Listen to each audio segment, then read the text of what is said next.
Tere, head sõbrad, me tervitame teid Tallinna lennujaamast. Me oleme läbinud turvakontrollid ja tegelikult sisenenud tagauste kaudu, sellepärast et me oleme jõudnud väga erilisse kohta, kus me saame väga eksklusiivset asja testida. Kahjuks me ei saa testida Roberti lennuoskust niimoodi, et mina ka kõrvalt näen, et ta päriselt on seal lendamas ja see ei ole kõik tehisintellektiga tehtud. Kuusatüürid. Küll aga me saame testida midagi, mis lõpuks ometi on jõudnud nii kaugele, et hakkab siin tiire tegema siin samas lennujaamas. Asi on tõsine, sellepärast et 50 aasta jooksul on üks Eesti ettevõte arendanud välja bussi nimega Mika. Te olete näinud uudistest, artiklitest, kuidas nad vuravad ringi mööda meie tänavaid.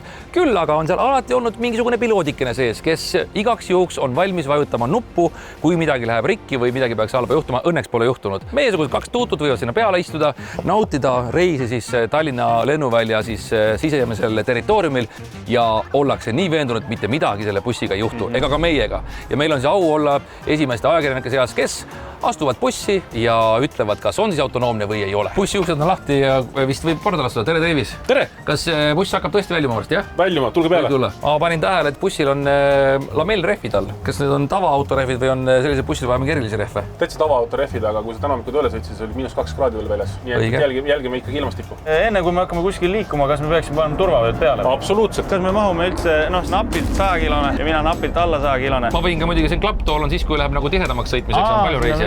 Nii ajalooline hetk. Läks või? No ütleme, et läks, aga ega väga palju ruumi üle ei jäänud praegu, jah. Kui pikalt Tallinna lennujaamas siis bussringi on sõitnud juba? See projekt hakkas meie jaoks pihta juba 2023 aasta lõpus, kus me hakkasime andmeid koguma, et siin tuleb igat kilomeetrit jälgida, neid andmeid tuleb analüüsida ja selle võrra ka siis seda sõidu kvaliteeti parandada. Me oleme istunud praegu väga huvitavalt selgsõidu suunas. Nii et vaadet on nagu huvitav jälgida. Kas ta teeb praegu kõike ise? Absoluutselt. Aga kuidas ta teab üldse, kuhu me lähme? Sisse on programmeeritud rada, kui te vaatate ekraanidele, siis te näete, et ilusasti mööda marsruutide sõidab. Näed, Drive Mode Autonomous, mis tähendab seda, et ühtegi nii-öelda inimest mingit kuskil pulti käes ei nuppu ei vajuta. Mina olen lennujaamas ka autoga liikunud ja lennukiga liikunud ja siin on ikka päris karm kord. Kui ma siin juba lennukiga oleks, siis ma juba nagu oleksin kullipilgu all. Mis siin on siis? Kas masin kuidagi teab, et ära rajale mine või? Siin Tallinna lennujaama territooriumil me sõidame ainult teenindusteedel, aga igasuguste vajaduste korral loomulikult me võtame ühendust ja käitume vastavalt. Mina sõidan bussiga praegu ja tunnen ennast kuidagi kummaliselt väga mugavalt. Mul on selline tunne, nagu ma sõidaks tavalise bussiga ja ma ei peaks isegi kordagi mõtlema selle peale, et kas see buss turvaliselt mu kohale viib. Ma olen praegu seljaga sõidusuunas. Ma eeldaks, et siin ees on ju bussijuhi kabiin kuskil ja ta siis vahva vuntsidega ja prillidega mees sõidab praegu. Kui see asi liikuma hakkab, siis on ju kõige suuremaks ohuks mitte massin ise, vaid need teised juhid. Ja tänases olukorras me sõidame ka avalikus liikluses, aga ohutusoperaatorpordal, mis siis tähendab seda, et see sõiduk jälgib koos lidarite ja kaamerate erinevate sensorikatega, mis ta ümbruses toimub. Vastavalt sellele ta teeb siis täpsustusi, kiirendusi, aegustusi. Nii, väga kiire stopp oli praegu.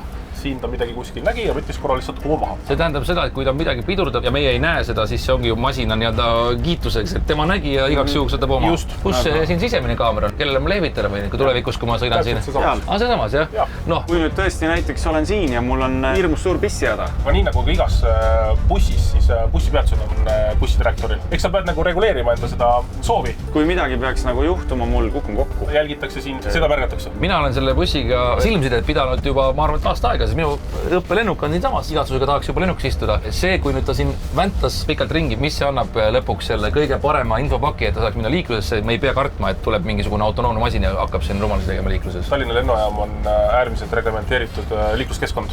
Teiseks, väga hea on testida ja arendada midagi Eestis. Meil on siin mitu aasta aega. See kõik annabki kokku kogu paketi. Nüüd me jõudsime väga huvitavasse kohta, siin on mingisugused redelid. See siin on üks bussipeatustest, kus inimesed käivad. Väga huvitavaid teid pidi läheb. Ma juba muretsesin, et me sõidame vastu aeda, aga näed, ei juhtunudki seda. Kui palju siis siin neid kaameraid praegu on? Koos sisekaameratega siis sõiduki igas nurgas on kaameravaated olemas, ehk siis meie oleme ümbritsenud 360 kraadi selle kaameravaate ilusast ära. Ja siis nad suhtlevad koos lidaritega, mis siis loovadki teile pildi, kui te vaatate nüüd selle marsruudi peal ümbritsevat keskkonda, siis see kõik kogu pilt on reaalajas loodab ja vastavalt sellele ta neid otsuseid teeb. Ja nüüd ongi küsimus, kuidas reageerida, kui on punane tee? Ta näeb ära, et auto tuleb jälgida oma ümbruskonda, et tee on puhas, kus peale keeratakse. Tulevikus, kui nüüd masinad on sellised on tänava peal, siis ma eeldan, et hakkavad nad omavahel ka suhtlema, kui on 2 bussi, siis nad teavad, kes kus asub ja teevad loogilisi otsuseid. Just, täpselt selline süsteem on tegelikult välja töötatud ja ka selle integreerimine liiklussüsteemidesse, see võtab veel natuke aega. Küll aga ma olen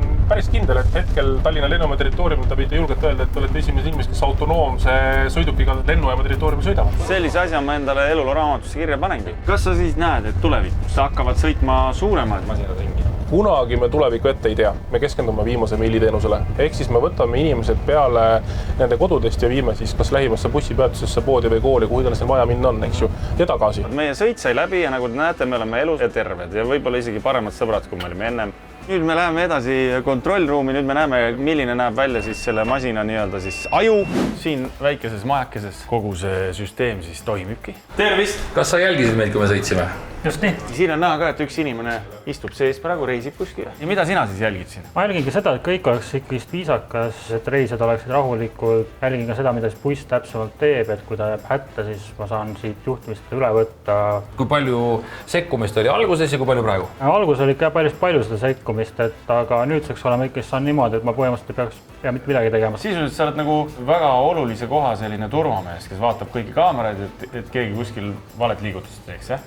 Just. Sul silmad ära ei väsi? Ei väsi, sest meil on nagu vahepeal pausid ka. Kas sa tunned, et sa oled bussijuht ilma bussita või oled sa arvutimängur? Võt seda nüüd raske öelda, sain päris point, mida välja tuua. Mida sina siis saad reaalselt teha siin praegu selle bussiga? Sõiduki ära peatada, kontrollida sõiduki uksi, temperatuuri panna, seisupidurid peale, alustada sõitu, peatust valida. Põhimõtteliselt, kui me tahaksime, siis see noormees, kes seal praegu reisib ühte või teise kohta, me saaksime tema elu natuke nagu viivitada küll, kui me tahaksime. No, põhimõtteliselt küll, et siin ma saan valida lihtsalt mingi teise peatuse, mis iganes, aga kuna meil graafiku aluses sõit ja kokkulepitud peatused, siis siin väga mingisugust sellist asja teha ei saa. Siin on ikkagi üks punane nupp. Me peatab sõiduki viivitamatult ja seda kasutame hädaolukordades. Ma näen, et sul on siin hiirega sama asi, on ju? Ära vajuta, palun. Ei, ma mine sinna peale. Aga juhul, kui sa näed, et ai, siis panedki siit.